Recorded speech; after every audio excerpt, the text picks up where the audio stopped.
You can have anything you want. Universe is super giving. You want a Ferrari, you can have it. If you want it, you can have it. If you're sitting there saying, oh, but I tried my best and I still didn't get it, you're lying. You didn't try your best. That is a lie. The universe gives it to everybody who genuinely tries.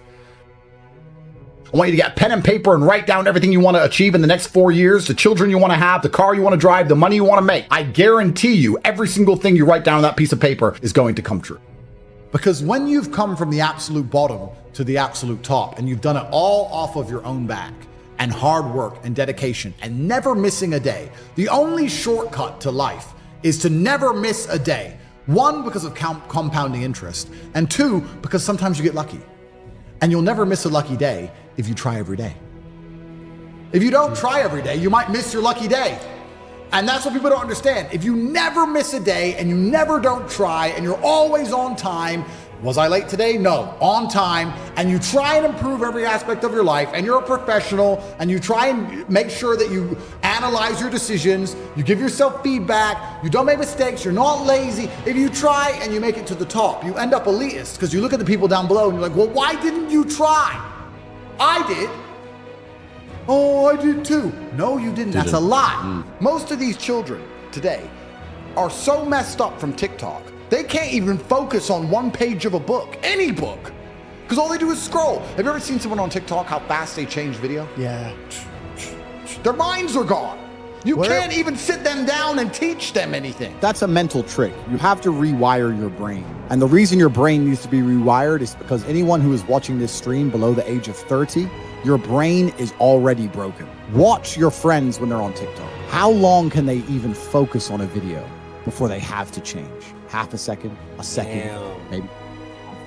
All of your minds are broken. You can't even focus on anything anymore. Right. You are constantly distracted to the point where you can't even appreciate the good things in your life.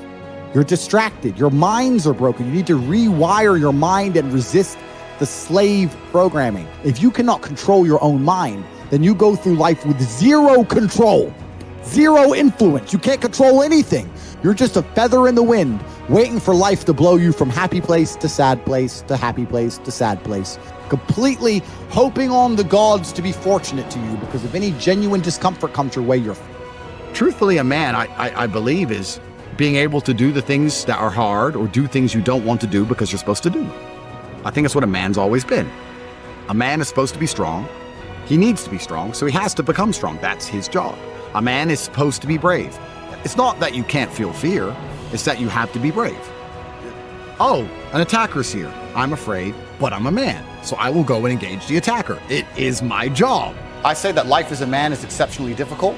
I say the most beautiful and the most terrifying thing about being a man is you're born without value. Society doesn't care about you. You're only going to be cared about based on how useful you are. You have the chance to build yourself up and become a superhero if you're prepared to do the hard work and be indefatigable enough to never quit. But if you're going to stand around and wait for a handout, nobody's going to ever respect you. And I think that a lot of people have forgotten about how difficult and how competitive it is as a man. We're always in constant competition with each other. And it's your duty as a man to stand up and say, I want to be as important and strong and good-hearted and God-fearing as possible. And I need to work hard to achieve those things.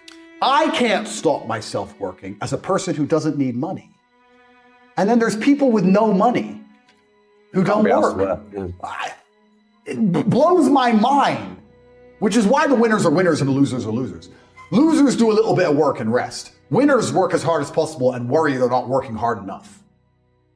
It's just a separation of personality types. And it's almost like you can't save these people.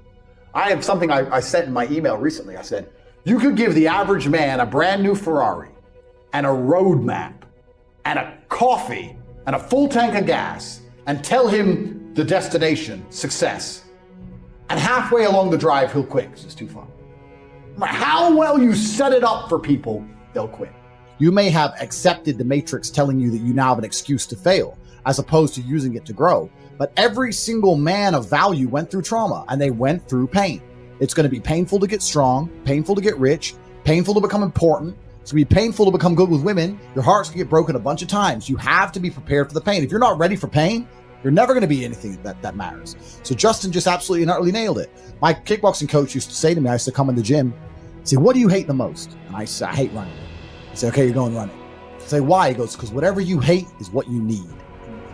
Whatever you hate is what you need. I wanted to spar, bag work, pads, no problem. Running, I didn't want to run, but that's what you need. And that's what life's about. You're not going to be able to go through life avoiding pain and also becoming a man of quality.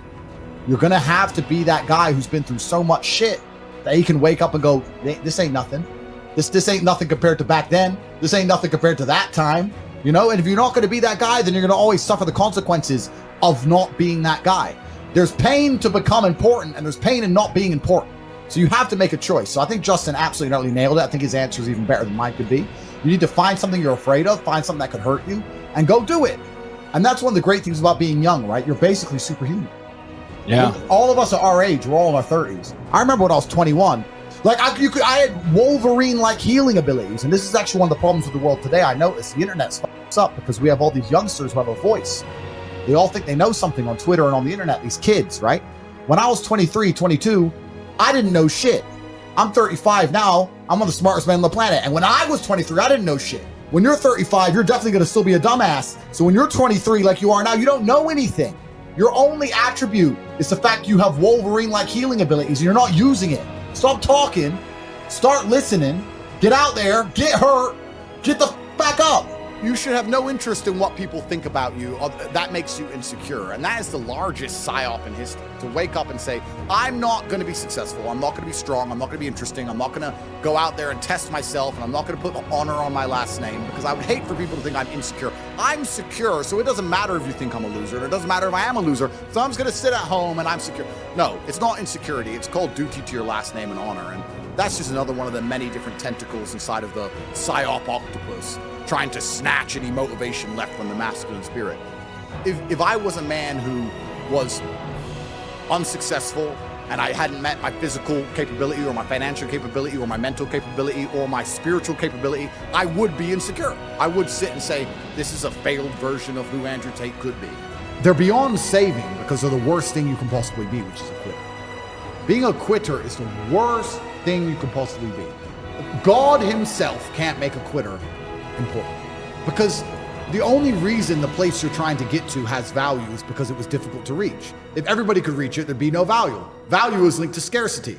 The whole point goal is valuable is because it's not everywhere. If it was everywhere, it wouldn't have any value. The reason the place you're trying to reach is valuable is because people can't get there. So if you're the kind of person who quits, you're never going to get there. Quitters are the worst. You could give a quitter a map, a treasure map, and a hot air balloon. And say, it's going to take you right to the treasure. It's going to be a 7-day journey. Man, here's a sandwich. Yeah. And halfway through, they'll be like, oh, I'm cold. Yeah, you just said it there, 7 days, nah. Yeah, and they'll quit. Yeah. Quitters will never make it. And there's a huge subsect of the populace who are basically simply quitters. I've never in my life seen anyone who's determined to get something not get it.